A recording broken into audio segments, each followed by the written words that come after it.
एक दिन वह शांतनु जी महाराज वन में शिकार करने के लिए जाते हैं। तभी गंगा जी के किनारे उन्हें एक सुंदर कन्या दिखाई देती है और उस कन्या को जैसे ही उन्होंने दर्शन किया, उसका दर्शन करके मोहित हो गए कि हे महामाई, हे भगवती, कैसे भी करके यह कन्या मुझे पत्नी रूप में प्राप्त हो जाए। लेकिन प्रभु प्रेमियों, शांतनु जी महाराज को जो साप लगा था उसके कारण उनको अपने पूर्व जन्म की विस्मृति हो गई थी। लेकिन गंगा मैया को अपने पूर्व जन्म का पता था कि यही राजा महाविष हैं, यही मेरे पति होने वाले हैं। और जैसे ही आज गंगा मैया ने शांतनु जी महाराज का दर्शन किया तो वह शांतनु जी महाराज गंगा मैया के पास आते हैं और कहते हैं कि देवी, मैं तुमसे विवाह करना चाहता हूँ। तो तभी जैसे ही शांतनु जी महाराज ने गंगा मैया से कहा तो गंगा मैया को उन वसुओं की बात याद आ गई कि उन्होंने मुझसे कहा था कि हे माँ, तुम हमारा कल्याण कर देना। तो जैसे ही इतना सुना, गंगा मैया कहती हैं, हे महाराज, मैं आप तो विवाह तो कर लूंगी, लेकिन मेरी एक शर्त है। क्या शर्त है देवी? कि मैं अपने जीवन में चाहे भला करूं चाहे बुरा करूं, आप मुझे टोकोगे नहीं, और जिस दिन आपने मुझको टोक दिया ना, उसी दिन मैं आपको छोड़ करके चली जाऊंगी।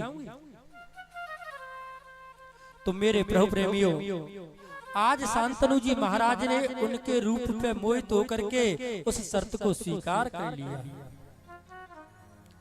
और आज वही शांतनु जी महाराज उन अपनी गंगा को लेकर के महल में आते हैं। उन्होंने हजारों वर्ष तक गंगा मैया के साथ विहार किया। तो जब गंगा मैया को अपने पुत्रों की उन वसुओं की याद आई तो सोचा, ये मैंने क्या किया? वो तो कब से जन्म लेने के लिए इंतजार कर रहे हैं, और आज शांतनु जी महाराज से गंगा मैया ने प्रथम गर्भ को धारण किया। मेरे प्रभु प्रेमियों, जैसे ही समय आने पर उनके प्रथम पुत्र हुआ, लिया और उन्होंने गंगा जी में डाल दिया। इसी प्रकार से उन्होंने एक एक करके अपने 7 पुत्रों को गंगा जी में डाल के खत्म कर दिया। मेरे प्रभु प्रेमियों, वह 7 पुत्र कौन थे? जो पूर्व में साप थे, जो 7 वसु थे ना, वही 7 पुत्र थे। और आज गंगा मैया ने उनका उद्धार कर दिया। आज शांतनु जी महाराज सोचते हैं, ये कैसी माँ है जो अपने ही पुत्रों को जन्म लेते ही मार देती है। अपने मन में सोचते हैं, आगे से अगर मेरे पुत्र हुआ तो भले ही मैं छोड़ करके चली जाए, मैं इसको रोक दूंगा। समय आने पर भगवत प्रेमियों, गंगा मैया ने पुनः गर्भ धारण किया। और जैसे ही संतान का जन्म हुआ तो उन शांतनु जी महाराज ने रोक लिया। देवी, ये क्या करती हो? तुम्हें अपने हाथ से ही अपने पुत्रों को मारने में लज्जा नहीं आती? आज जैसे ही शांतनु जी महाराज ने इतना कहा, तुरंत गंगा मैया बोली, अब मैं तुम्हारे पास नहीं रहूंगी, क्योंकि मैंने तुमसे पहले ही कहा था कि मैं चाहे भला करूं चाहे बुरा करूं, जिस दिन आप मुझे टोक दोगे मैं आपको छोड़ करके चली जाऊंगी। तो गंगा मैया से शांतनु जी महाराज कहते हैं कि हे देवी, तुम जा रही हो तो जाओ, इस पुत्र को मुझे दे जाओ। तो वह शांतनु जी महाराज ने गंगा मैया से जब ऐसा कहा तो गंगा कहती हैं कि हे स्वामी, पुत्र जब छोटा होता है तो उसे माँ की जरूरत होती है। मैं अभी इस पुत्र को अपने साथ ले जाती हूँ, समय आने पर तुमको वापस कर दूंगी। मेरे प्रभु प्रेमियों, वही आगे जाकर के शांतनु जी और गंगा के पुत्र कौन हुए? भीष्म जी महाराज। वही देव नाम के जो वसु हैं, जिन्होंने वशिष्ठ जी की गाय को, नंदिनी को चुरा करके साप धारण किया था, वही आज भीष्म जी महाराज बन करके आए।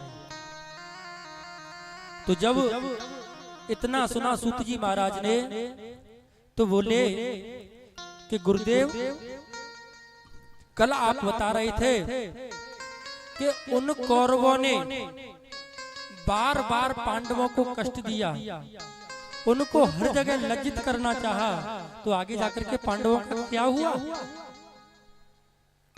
तो कहते हैं कि हे सौनक जी महाराज, कि जो पांडव थे ना, उनकी तरफ से आज मेरे कन्हैया शांति दूत बन करके आते हैं। कहाँ? हस्तिनापुर में। और कहते हैं कि हे दुर्योधन, ये बताओ ये जो पांडव हैं वो कौन हैं? तो दुर्योधन कहता है प्रभु हैं कौन? हमारे चाचा के बेटे हैं। क्यों, कौन थे? धृतराष्ट्र जी के छोटे भाई पांडु के ही तो पुत्र थे। कि अच्छा, ये आपके चाचा के बेटे यानी कि तुम्हारे छोटे भाई है ना? कि हाँ हमारे छोटे भाई है। तो एक चीज बताओ, क्या उनके लिए इस राज्य पे कोई अधिकार नहीं है? मेरे बाके